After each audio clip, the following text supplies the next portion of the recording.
Всем привет! Добро пожаловать на мой канал, где я рассказываю, как стать дизайнером одежды. А тем, кто с нами первый раз, я напомню, я рассказываю весь свой курс обучения на дизайнер одежды с самого первого урока. Самое интересное и полезное я рассказываю в этих роликах. Так что присоединяйтесь, подписывайтесь и будем изучать эту тему вместе. А сегодня у нас новая тема. История моды. Поехали!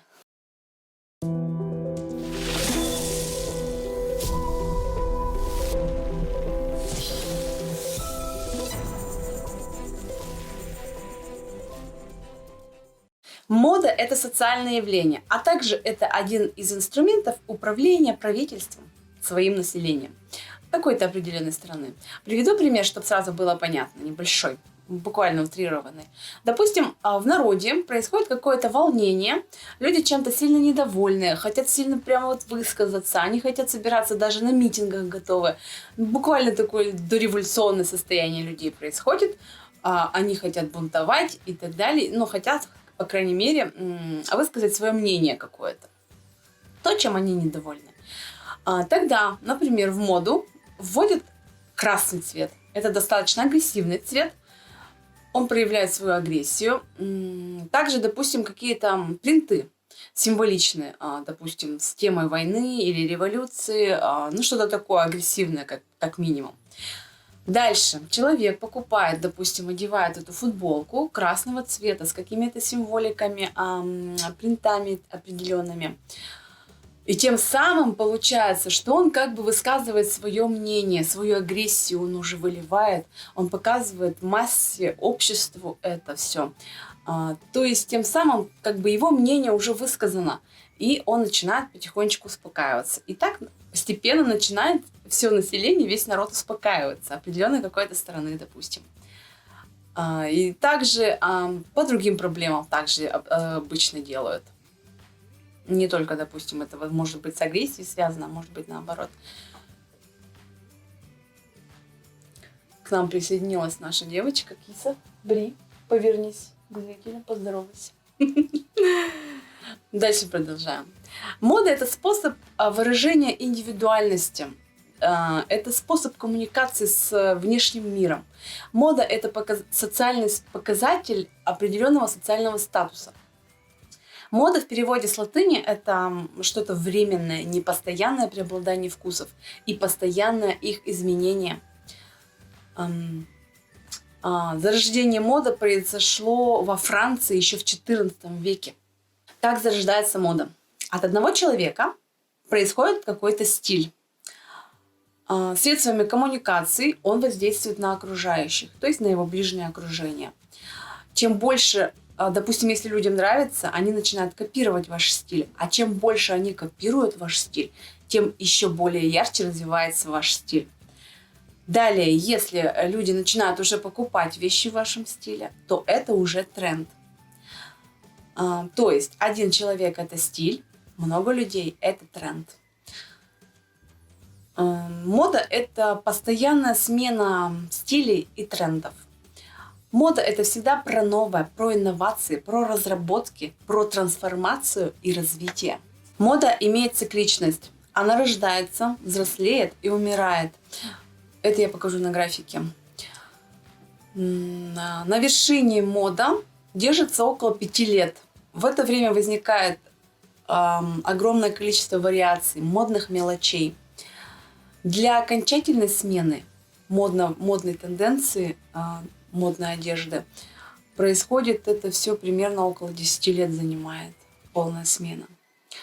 Например, в 20 веке вот эти десятилетия точно совпадают с календарными десятилетиями, поэтому говорят мода 20-х, 30-х, 80-х, 90-х и так далее. Потребители – это новаторы 2,5%, ранние последователи 13,5%. Они как раз-таки вот эти тренды, новинки какие-то вводят их в общество. Далее, раннее большинство и позднее большинство, их по 34%. И отстающие потребители, их составляет число 16%. Интересно, а к кому относитесь вы? Новаторы, достаточно рискованные люди, очень образованные, они находятся в активном поиске новых источников информации. Также они способны понимать и применять комплексные технические знания, а также они не боятся провалов. Это 2,5%. Это как раз-таки те люди, которые все придумывают, что-то, какие-то новинки и разработки какие-то делают. Дальше. Ранние последователи, а это те, которых 13,5%, это достопочтенные социальные лидеры. Они очень известные люди, образованные обязательно, достаточно рискованные тоже. Они стараются применять новые технологии для того, чтобы их вводить в общество. Также они не чувствительны к цене. Например, это трендсеттеры, это блогеры, это известные, допустим, актеры. То есть они вводят моду в общество, они как бы доносят ее до нас. То есть какие-то модные тенденции, новинки, они это все одевают, люди на них смотрят и, естественно, хотят выглядеть как они. Ну, допустим, это кумиры чьи-то, да, если... Ранее большинство достаточно осмотрительные люди, имеют очень много неформальных контактов. Их девизы такие: не быть первым в чем-то новом. Если пришло время двигаться, давайте это делать все вместе. Позднее большинство, тоже 34%, тоже достаточно подозрительные, осмотрительные, очень подозрительны к инновациям. Они являются лидерами. Это традиционные, даже консерваторы, имеют очень узконаправленные взгляды. Также большинство изолировано от внешней среды. Следующая категория – это отстающие потребители, которые 16%. Это тоже, возможно, могут быть консерваторы. Они очень традиционные, они очень осмотрительны. Они принимают инновации только под влиянием большинства. Очень часто эти люди имеют очень низкий социальный статус. Кстати, еще очень чувствительны к цене. Звездный или срочный тренд – это такой тренд, который набирает очень быстро обороты, быстро доходит до пика своей популярности и также быстро падает. Идет на спад. Далее либо совсем его практически нет, либо он вообще исчезает из трендов. Далее волнообразные тренды – это такие тренды, например, сезонный товар. Допустим, весна-лето, они на пике популярности, осень-зима, они снова спадают. Следующая весна, они снова на пике популярности, и вот такие волнообразные скачки. Длящиеся тренды – это те тренды, которые с нами очень долго. Это те тренды, которые длятся десятилетиями даже. Это тренд, например, эти белые объемные кроссовки, как они уже долго с нами, и они до сих пор с нами. И, скорее всего, они еще очень долго будут с нами. Сегодня тренд такой, что люди хотят выглядеть демократично. Длящиеся тренды – это классика, это база. Это те вещи, которые отражают эпоху. Мода как система, как индустрия зародилась в 1868 году в Париже. Чарльз Фредерик Ворд, английский модельер, в Париже первым открыл дом моделей и первым распределил коллекции по сезонам. А в 1868 году он основал синдикат высокой моды. А его деятельность как модельера вообще начиналась с того, что он был торговцем тканей.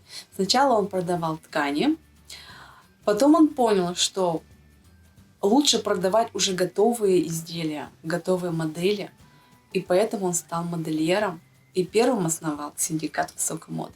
Основные источники моды – это основные центры, такие как Париж, Милан, Лондон, Нью-Йорк, Антверпен. Дальше уличная культура. Все больше порождает молодых дизайнеров, которые создают особую одежду уличную, так называемый стрит-стайл. Также следующие – это блогеры, тренд-скауты, тренд-хантеры и тренд-буки. Дизайнеры больше всего работают, думаю, что с тренд-буками, а также с уличной культурой, кстати. Тренд-бюро – это исследовательский центр, где тщательно анализируется мода. Изучают стрит-лук, мода с улиц.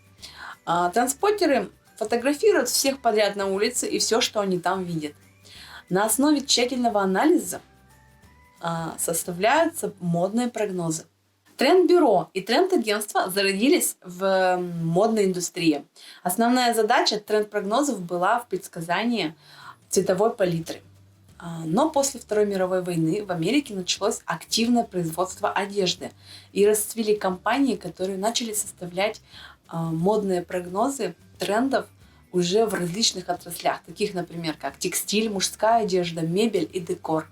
До 1960 года мода развивалась очень медленно, а основные тренды опирались на вкус высшего общества. Но с появлением массового производства одежды широкое распространение получили различные направления моды, которые черпали свое вдохновение в многообразии субкультур. Поэтому и появилась потребность в прогнозировании не только цвета, но и формы, материалов и фактуры. В наше время тренд-аналитики, помимо сбора фотографий, тренд-образов, в своей деятельности по выявлению тенденций оперируются научными методами, анализами рынка, а также используют информацию, собирают ее со всего мира. Разработку коллекции дизайнеры начинают с выявления основных тенденций, трендов. Они посещают галереи, музеи, отраслевые выставки. Также смотрят, что происходит у коллег. Далее они составляют мудборд. Мудборд в переводе с английского означает «доска вдохновения». И уже появляется ощущение, в каком направлении стоит разрабатывать коллекцию. Но прежде чем показать свои идеи руководству, они обращаются для подтверждения своих исследований в трендах в тренд-ресурсы. Здесь они находят исследовательские работы тренд-экспертов, и им это позволяет презентовать свои новинки, опираясь на рыночные данные. То есть дизайнерский инстинкт подтверждается мнением группы экспертов, и коллекция имеет шанс стать коммерчески успешной. Мировой авторитет в области предсказания цвета завоевала компания Pantone. Более 50 лет Pantone известна во всем мире как универсальный цветовой язык для общения заказчиков и дизайнеров полиграфической, текстильной и прочей продукции. Pantone ежегодно задает 1 раз в год цвет года и 2 раза цвет сезона. Список клиентов тренд-агентств не ограничивается модными домами. Среди них рекламные агентства, супермаркеты, производители телефонов и также все те, для кого знание трендов играет ключевую роль в развитии новых продуктов. Тренд-аналитики не ограничиваются предсказанием трендов, а совместно с клиентами разрабатывают стратегию развития бренда и присутствия его на рынке. А лучшие тренд-агентства помогают трансформировать интуицию в факты и запустить успешные коммерческие инновационные проекты. Тренд – это когда только еще заходит на рынок. Но когда это уже приживается, это называется модная тенденция. Дизайнер – это лицо бренда. Так же, как и предприниматель, чаще всего лицо своей компании. Человек – это бренд. Дизайнер должен быть всегда уверенным в себе, креативным и быть сильным, что бы ни случилось. Коко Шанель не умела шить и кроить. Вначале. Ее основным кроем был прямоугольник. Лишь только потому, что она более сложного кроя не знала. Но ее уверенности можно было позавидовать. Она говорила о себе так: «Я крутая, я лучше всех». И даже тогда, когда на рынке появился еще один гениальный человек, ее конкурент, Ив Сен-Лорен, она говорила о нем так, что это ее духовный наставник, и ей не страшно уходить, что мода в хороших руках. Часто Уверенность решает многое. Огромное спасибо, что досмотрели это видео до конца. Надеюсь, оно вам понравилось. Тогда поставьте лайк и не забудьте подписаться, если вы еще этого не сделали. А мы с вами увидимся через неделю. Всем пока!